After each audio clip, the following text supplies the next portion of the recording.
दोस्तों, अगर मैं आपसे कहूं कि रामायण एक फिल्म नहीं बल्कि करोड़ों लोगों की आस्था, बचपन की यादें और भारत की सबसे बड़ी कहानी है। और इसी वजह से जब 2023 में आदि पुरुष रिलीज हुई थी तो लोगों की एक्सपेक्टेशन आसमान पर थी। लेकिन जो मिला उसने फैंस को पूरी तरह से निराश कर दिया। और अब 3 साल बाद बॉलीवुड फिर से वही चैलेंज लेने जा रही है। जी हाँ, नितेश तिवारी की रामायण एक ऐसी मूवी है जिसका बजट आज तक की सभी बॉलीवुड फिल्मों में सबसे ज़्यादा है। और कास्टिंग में बड़े बड़े कलाकारों को देखकर ऐसा लगता है कि इस साल बॉलीवुड कुछ बड़ा करने वाली है। लेकिन मेरे मन में सबसे बड़ा सवाल ये है कि क्या सच में ये मूवी इतिहास रच पाएगी या फिर आदि पुरुष की तरह एक और फेलियर साबित होगी। आज की वीडियो में हम बात करेंगे इस मूवी की अच्छाइयाँ, कमियाँ और कंपेयर करेंगे आदि पुरुष से। तो वीडियो को एंड तक जरूर देखना।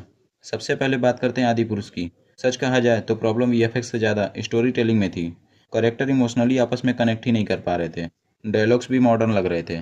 और मुझे तो सबसे खराब लगा कि भगवान राम व सीता का नाम ही चेंज कर दिया गया। रावण का लुक तो ऐसा था कि हंसी आ रही थी रावण को देखकर। और सबसे बड़ी बात, लोगों को इस बात का एहसास ही नहीं हुआ कि वो रामायण देख रहे हैं। इसी वजह से ऑडियंस ने उसे रिजेक्ट कर दिया।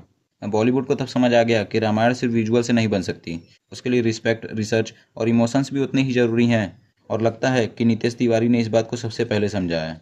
और मेरी प्रेडिक्शन ट्रेलर को देखने के बाद कुछ खास नहीं निकली। मैं अपनी राय इस मूवी पर आपको लास्ट में दूंगा कि यह मूवी कितनी कमाई करेगी, फिल्म का क्या होगा, हिट होगी या फ्लॉप, सब कुछ आगे बताऊंगा। तो चलिए सबसे पहले बात करते हैं डायरेक्टर की। नितेश तिवारी ने दंगल और छिछोरे जैसी फिल्में बनाई हैं। इनकी सबसे बड़ी ताकत इमोशनल स्टोरी टेलिंग है। और रामायण में इमोशंस ही सबसे ज़्यादा इंपॉर्टेंट है। दूसरी बात, कास्टिंग। रणबीर कपूर को श्री राम के रोल के लिए कास्ट किया गया है, जो कि मेरे हिसाब से सबसे बड़ी गलती है। इसमें रणबीर कपूर की जगह विक्रांत मैसी, ऋतिक रोशन और महेश बाबू को कास्ट करना चाहिए था। क्योंकि रणबीर कपूर को देखकर ऐसा लग रहा है कि उनसे ज़बरदस्ती आवाज़ निकलवाई गई है। मैंने विक्रांत मैसी को इसलिए सजेस्ट किया क्योंकि उनकी शांत और गंभीर आवाज़ भगवान राम के शांत स्वभाव से मेल खाती है। और ऋतिक रोशन की आंखें और चेहरे का भाव बहुत साफ और असरदार लगता है। अब माता सीता की बात करें तो इस रोल को सही पल्लवी कर रही हैं, जो कि मेरे हिसाब से बॉलीवुड की हिस्ट्री का सबसे अच्छा और बेहतरीन डिसीजन है। आई थिंक इनसे अच्छा कोई लगेगा ही नहीं माता सीता के रोल में। और रावण के रोल के लिए यश को कास्ट किया गया है, जो ना ही बहुत ख़राब है और ना ही बहुत अच्छा। लेकिन इसमें भी चाहते तो यश की जगह रणवीर सिंह और राणा दग्गुबती को ले सकते थे। क्योंकि रणवीर सिंह को तो आप लोगों ने धुरंधर में देखा ही है, और राणा दग्गुबती को बाहुबली में। और ये दोनों विलन के रूप में ज़्यादा अच्छे लगते हैं। अब बात करते हैं सनी देओल की, जो हनुमान जी का रोल कास्ट करेंगे। लेकिन देखना यह है कि कहीं आदि पुरुष की तरह हनुमान जी को भी पूरा वीएफएक्स से ना बना दें। अगर उसमें सनी पाजी का रूप दिखे तो मज़ा आ जाएगा। और इनकी वॉइस में जो ताकत है वो अलग ही मस्त है। मेरे हिसाब से सही पल्लवी, सनी देओल और यश का भी किरदार ठीक है। लेकिन मूवी की सबसे बड़ी स्ट्रेंथ जो कि वीएफएक्स, कास्टिंग और म्यूजिक है। मैंने कास्टिंग के बारे में तो बात कर ली है, और अब बात करते हैं वीएफएक्स की। क्योंकि इस मूवी का बजट इतना ज़्यादा है कि मैं वीएफएक्स से अच्छे एक्सपेक्टेशन रख सकता हूँ।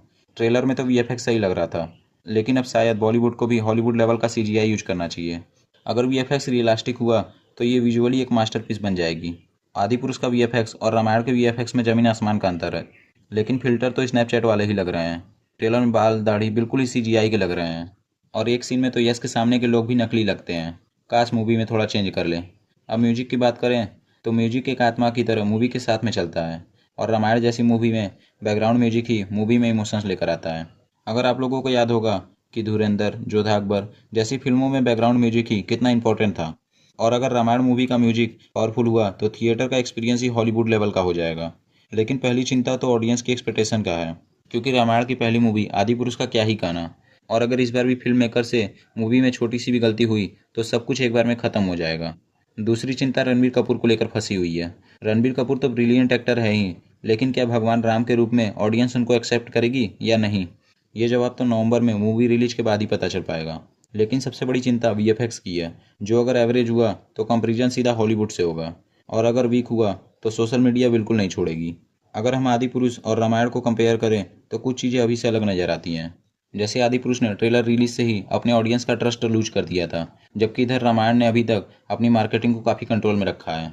आदि पुरुष में डायलॉग सबसे बड़ा इशू बने, जबकि रामायण से उम्मीद है कि इसमें भाषा और डायलॉग्स मर्यादा के हिसाब से होंगे। लेकिन सबसे बड़ी बात, आदि पुरुष हाइप पर चल रही थी और रामायण पेशेंस के साथ बन रही है। बट ये सब एक्सपेक्टेशन है, आखिरी फैसला तो सिर्फ मूवी रिलीज होने के बाद ही पता चल पाएगा। और यही इस मूवी के पास एक पॉजिटिव पॉइंट है कि वो मूवी को 2 पार्ट में रिलीज कर रहे हैं। तो इनको बहुत ज़्यादा चीज़ें एक ही पार्ट में ठूसने की ज़रूरत नहीं पड़ेगी, बल्कि आराम आराम से एक एक कैरेक्टर को डिटेल्स के साथ शूट कर सकते हैं। मेरी इस मूवी से प्रेडिक्शन ये है कि मूवी लगभग 1200 से 1600 करोड़ की कमाई कर लेगी। लेकिन अगर कुछ भी आदि पुरुष जैसा रहा तो ये फिल्म 1000 करोड़ भी नहीं जा पाएगी। रामायण पार्ट 1 और पार्ट 2 का कुल बजट 4000 करोड़ है और रामायण पार्ट 1 इस साल दिवाली पर रिलीज होगी। लेकिन मेरी नज़र में रामायण बॉलीवुड की सबसे इंपॉर्टेंट फिल्म बन सकती है। अगर ये सक्सेसफुल होती है तो इंडियन सिनेमा को एक नए लेवल पर लेकर जा सकती है। लेकिन अगर मेकर्स ने रिस्पेक्ट और इमोशंस में कंप्रोमाइज़ किया तो ऑडियंस इस बार भी माफ़ नहीं करेगी। फिलहाल जितनी भी इन्फॉर्मेशन सामने आई है उससे इतना जरूर लगता है कि मेकर्स आदिपुरुष की गलतियां रिपीट नहीं करना चाहते।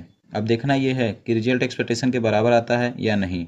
आपको क्या लगता है, क्या रामायण बॉलीवुड की सबसे बड़ी ब्लॉकबस्टर फिल्म बनेगी या फिर आदिपुरुष की तरफ फ्लॉप फिल्म? अपनी राय कमेंट में ज़रूर बताना और अगर वीडियो पसंद आई हो तो लाइक करके चैनल को सब्सक्राइब करना ना भूलें। मिलते हैं अगले वीडियो में। जय श्री राम।